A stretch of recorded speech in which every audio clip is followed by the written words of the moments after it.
ദുർമരണങ്ങള് പലത് നടന്ന തറവാടാ. അന്യ കുടുംബങ്ങളിൽ നിന്ന് കല്യാണം കഴിച്ചു കൊണ്ടിരുന്ന പെൺകുട്ടികൾക്ക് അവിടെ പാർത്താൽ സ്വൈര്യം കിട്ടില്ല എന്നാ വിശ്വാസം. ആരൊക്കെയാ ഈ ചത്തുപോയവര്? 150 വർഷങ്ങൾക്ക് മുമ്പാ. അന്ന് ഇവിടെ മൂപ്പ് ഭരിച്ചിരുന്ന പ്രതാപശാലിയായ ഒരു കാർന്നവരുണ്ടായിരുന്നു. ആ കാർന്നവര് തഞ്ചാവൂരിൽ നിന്ന് കണ്ട ഒരു നൃത്തക്കാരിയെ മേഡമെ കൊണ്ടുവന്ന് താമസിപ്പിച്ചു. തമിഴത്തിൽ വേറൊരാളുമായിട്ട് സ്നേഹത്തിലായിരുന്നു. അന്ന് അർദ്ധരാത്രി നാഗവല്ലിയ കാർന്നവരെ നമ്മുടെ തെറ്റിനും കെട്ട് വെട്ടിക്കൊന്നളഞ്ഞു.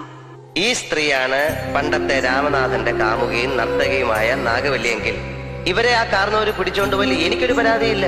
എങ്ങനെ പിടിച്ചോണ്ടുപോയി? എന്തൊരു സ്ട്രക്ചർ എന്റെ അമ്മച്ചി. എങ്ങാണ്ട് ഒരു ചെലങ്കയുടെ ശബ്ദം കേട്ടാ ഞാൻ ഉണർന്നത്.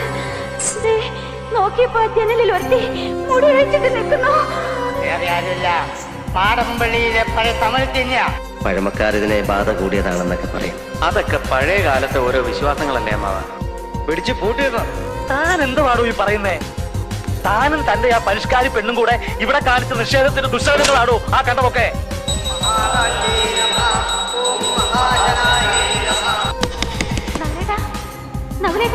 ഞാൻ പറഞ്ഞില്ലേ ശ്രീദേവി പൂട്ടിയിടണം.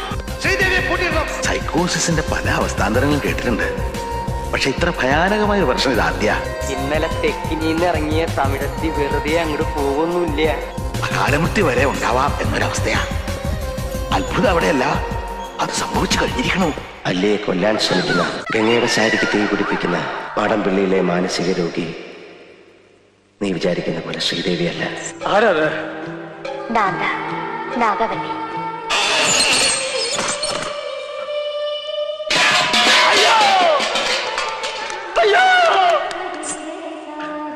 அந்த ஆவரியில கீர்த்தனை ஒண்ணு பாடுறீங்களா? ആരോഗ്യ നിന്റെ ഗംഗയാണ്.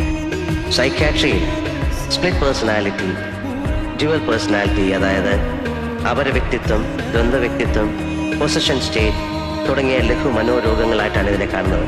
ഒരു മനോരോഗ ചികിത്സകനും സഞ്ചരിച്ചിട്ടില്ലാത്ത വഴികളിലൂടെയൊക്കെ ഞാൻ സഞ്ചരിച്ചെന്നിരിക്കും, ഒരു ഭ്രാന്തനെ പോലെ. ന്യൂറോസിസിൽ തുടങ്ങി സൈക്കോസിസിന്റെ, ചിത്തഭ്രമത്തിന്റെ സങ്കീർണമായ മേഖലകളിലൂടെ സഞ്ചരിച്ച് വല്ലാത്ത ഒരു കൊലപാതക പ്രവണതയുമായി നിൽക്കുകയായിരുന്നു ഗംഗ എന്നവിടെ. ഇതിന് പരിഹാരമില്ല. It is incurable.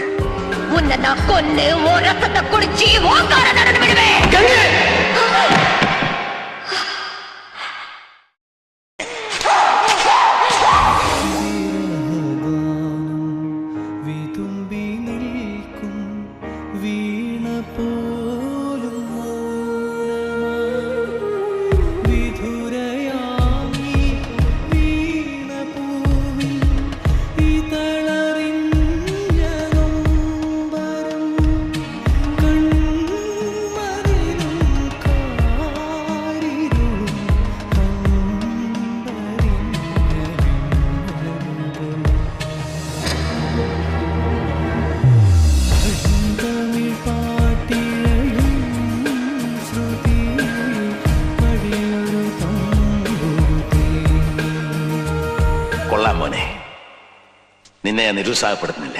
അമ്മാവനെ തമിഴത്തി നിനക്ക് ഞാൻ വെച്ചിട്ടുണ്ട്. മിണ്ടാതെ ഊരിയാടാതെ മേടയ്ക്കുള്ളിലെ 4 മൂലയ്ക്ക് അങ്ങനെ സ്ഥാപിക്കുക. എനിക്കിപ്പൊ കക്കൂസി പോണം.